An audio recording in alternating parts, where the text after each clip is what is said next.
Hello, my name is Karen Kiefer. I'm the Transitions of Care Nurse Practitioner at the Stroke Center at Cooperman Barnabas Medical Center. Today I'm here to talk to you about stroke prevention. I truly believe that strokes are no accident and many can be prevented. Numbers matter. More than 795,000 people in the United States have a stroke, and 610,000 of them are their very first or new strokes. 130,000 Americans die of a stroke every year, which actually attributes to one stroke every 4 minutes. Strokes are the fifth leading cause of disability in America and the leading cause of long-term disability. They can occur at any age. It's not just for the older population. Did you know that 34% of people that have strokes are under 65? The key to all of this is prevention. And how do we prevent a stroke? Simple things, simple steps. Staying active, eating a diet low in fat, salt, and sugars. Either don't smoke or stop smoking. Stress reduction. Knowing your numbers and what they mean, especially for you, like blood pressure, cholesterol, and your A1C.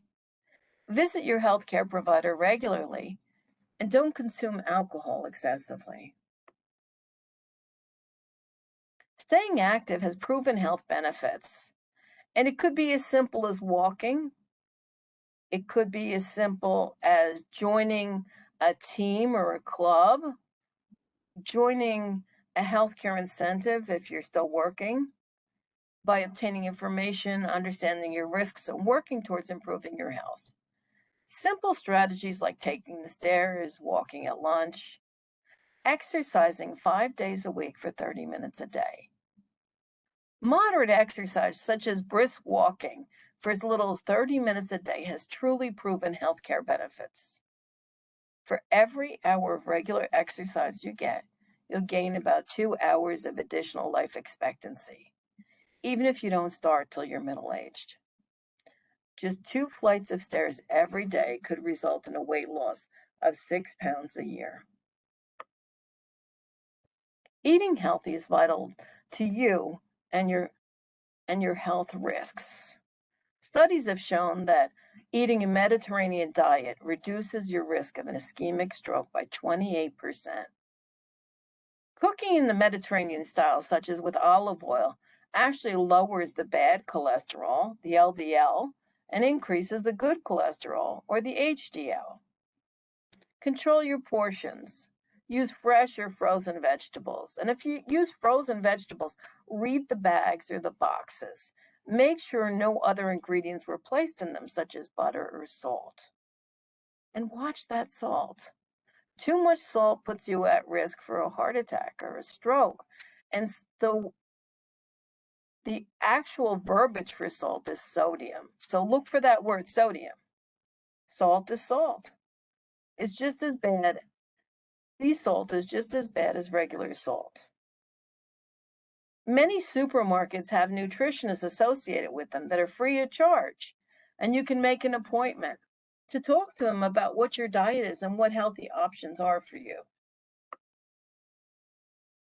Stress can increase your risk for high blood pressure, a stroke, or a heart attack. How it does that? By increases powerful chemicals that increase your heart rate, raise your blood pressure, interfere with your sleep. It can either increase or decrease your appetite, raise your blood sugar, alter your mood by becoming anxious or depressed or irritable. All these things depress your immune system and they affect your digestive system. So what are we going to do about it? Well, there's certain strategies that you can do, and it's fairly easy and fairly simple. It doesn't take a lot of time. Take time for yourself every day, even if it's just 5 minutes. Some people enjoy practicing mindfulness or listening to music, reading, doing something you enjoy, or socializing, yoga, or even exercise. Smoking is another huge risk factor for strokes. The more you smoke, the more you stroke. 1 out of 5 deaths from heart disease is related to smoking, and it places you at 2 to 4 times the risk of having a stroke. How it does this is there are chemicals in the tobacco that actually harm your blood cells. The arteries become less flexible. It leads to the buildup of plaque inside those arteries and increases clot formation. If that's not enough, it also lowers your HDL, increases your blood pressure and heart rate, and damages all of your organs by depriving them of oxygen. Smokers have a 30 to 40% higher risk of being a diabetic, an increased risk for cataracts. Smokeless tobacco is no better, maybe even worse. Things such as e-cigarettes, hookah, or vaping, they're not a better alternative. They still increase your risk for a stroke, heart disease, and high blood pressure. For those interested in getting help to stop smoking, or even thinking about stopping smoking, there's a free service that you can use. It's the Nicotine and Tobacco Recovery Services. If you just call 833-795-QUIT, you'll be connected with people to help you, whether it be one-on-one or in group. Even if you're just thinking about stopping smoking, you're not alone. On average, people try to quit smoking 5 to 7 times before they quit for good. Research has shown that people are 4 times more likely to quit when they're in a structured program. Services are offered for all ages in Essex, Mercer, Middlesex, Monmouth, Ocean, and Union County. What they help you do is establish realistic goals and a quit date and provide support. They provide information and individual recommendations on using prescription and non-prescription smoking medications. And you could be connected either on one-on-one or a group session. Cholesterol is an important thing to consider as well. What do the letters and numbers mean? HDL, or the good cholesterol, high-density lipids, the higher the better. An optimal reading for men is a reading of 40 milligrams per deciliter, and for women it's 50. Whereas the LDL, or the bad cholesterol, lower is better. It really depends on what your health history is to see what your recommendation should be. If you have heart or cardiovascular disease or you're diabetic, under 100 is optimal, unless your healthcare provider tells you under 70. If you have 2 or more risk factors, under 130, or if told by your healthcare provider, under 100. And if you have 0 or 1 risk factor, under 160. Triglycerides are also important to take a look at, and the normal levels vary by age and sex. Generally, under 150 is optimal. What increases your triglycerides? Physical inactivity, cigarette smoking, a diet high in carbohydrates, or excessive alcohol. Please realize that high triglycerides and low HDL or high LDL is associated with atherosclerosis. And that's really the fatty deposits in your artery walls that increase your risk for stroke and heart attack. We all need to control our blood sugars. Everybody talks about an A1C. What is that? An A1C is a measurement of your blood sugar over a 3-month period of time. If you take a look at the clipboard, numbers matter here as well. If you're 5.7 to 6.4%, you're at risk of being a diabetic. If you're at 6.5 or higher, you probably already have diabetics and you may not even know it. And if you are a diabetic, your goal for an A1C should be under 7. Elevated blood sugars place you at risk for diabetes. It worsens your outcome of a stroke, heart attack, kidney disease, vision problems, and organ damage. If you're a diabetic, keep a log of your blood sugars and visit your healthcare provider regularly and discuss your goals and what you can do to improve it. Blood pressure is another important component. Numbers count. When you look at the numbers, they may seem a little low to you, but the goal is to prevent a stroke or a heart attack early. It's easier to prevent it than it is to treat it once it occurs. A normal is now considered less than 120/80. And an elevated blood pressure is now 120 to 129/80. High blood pressure is now divided into two different stages. One where you intervene with health lifestyle modifications, and the other where you need to be started on medication. In stage 1, where your blood pressure is persistently 130 to 139/80 to 89, your healthcare provider is going to talk to you about lifestyle modifications like weight reduction, smoking cessation, a diet, either Mediterranean or DASH diet, decreasing your alcohol, and exercising. After a period of time that you both agree upon, you're going to go back and see if that's made a difference. If it hasn't, and your blood pressure is 140/90, medications may need to be started. And remember, this is all for prevention of a stroke or a heart attack. If you are on blood pressure medications, it's important that you work with your healthcare provider to maintain your blood pressure. Take your medication as prescribed.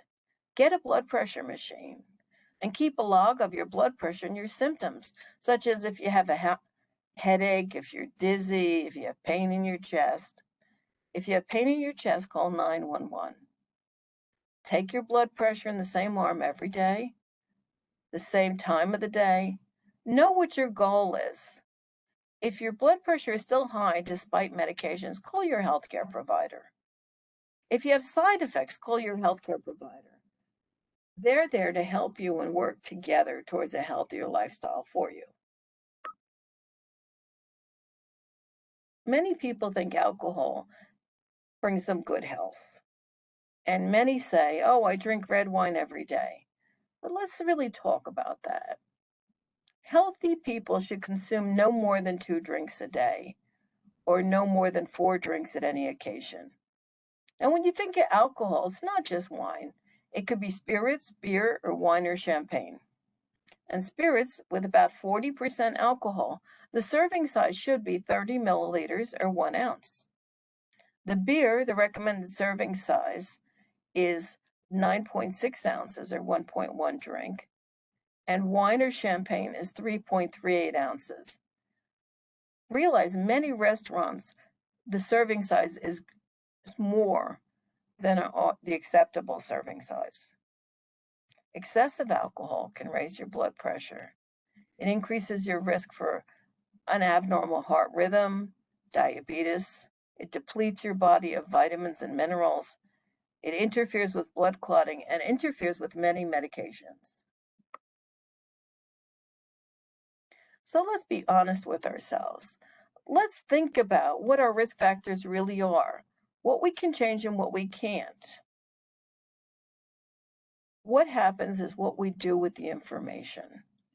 Modifiable, or things that we can change, are high blood pressure, high cholesterol, high blood sugar, being a diabetic, atrial fibrillation, peripheral vascular disease, or carotid artery disease. Once those diseases or heart rhythm problems are identified and treated, that can help you. Stop smoking. Illegal drug use is something that you can stop to do that will really decrease your risk. Control your weight, become more active. Those are things that you can change. What you can't change is your gender, your history of a previous stroke or prior heart attack, if you have a blood coagulation disorder or sickle cell. The non-modifiable risk factors tell us that we really need to control what we can to try to prevent a stroke or a heart attack and work towards a plan with your healthcare provider. Let's focus on health promotion, being proactive, understanding and knowing what your healthcare conditions are. Communicate your concerns to your healthcare provider. You can do this by making a list of your medications, your blood sugars, your blood pressure, your questions. Write everything down. If you go to more than one healthcare provider, it can be very confusing. I tell people to either keep a book or write it down in your phone that you can refer back to at a later time. Bring your medication bottles with you to your visits. That way, if a medication gets stopped, you can place an X on the bottle, the dates, and the initials of the healthcare provider.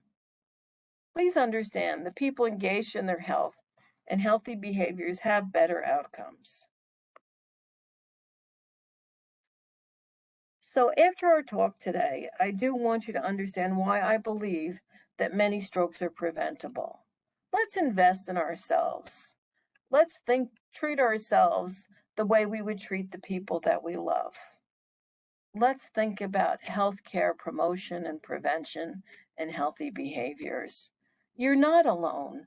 Work with your healthcare provider towards a better and functional lifestyle. Should you have any questions or concerns, feel free to contact me at the email below. I thank you so very much for listening to me today, and I hope the information has been useful.